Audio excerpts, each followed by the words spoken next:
Pour moi, c'est vraiment de la démagogie et quelque part un marketing économiste et politique, à la limite, que de dire il faut ouvrir le dimanche. Un patron lyonnais à contre-courant sur le travail dominical. Christophe Rollet dirige les centres .S, spécialiste de l'entretien automobile. Il y en a 430 en France, dont 40 en Rhône-Alpes. Et pour ce dirigeant, faire travailler ses employés le dimanche serait une aberration. À la fois, c'est un désavantage pour l'entreprise qui a des charges supplémentaires en ouvrant le dimanche et n'a pas forcément 25% comme on peut l'entendre de part et d'autre de chiffre d'affaires supplémentaire. Deuxièmement, pour le salarié, ça n'a pas un avantage conséquent puisqu'il va être fiscalisé également sur les heures supplémentaires qui au final représentent bien peu par rapport peut-être au coût également qu'il a en contrepartie pour assumer sa présence dans l'entreprise le dimanche. Enfin, selon Christophe Rollet, l'augmentation des charges le dimanche conduirait aussi à faire payer plus cher le consommateur.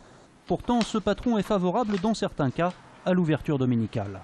Dans un même secteur d'activité, comme par exemple la santé, comme par exemple la boulangerie, comme par exemple des activités liées au tourisme, il me paraît évident que les personnes doivent et les entreprises doivent ouvrir le dimanche, mais dans une réglementation beaucoup plus claire, beaucoup plus définie qu'elle ne l'est aujourd'hui. C'est ce qui crée d'ailleurs, à mon avis, beaucoup de polémiques pour pas grand-chose.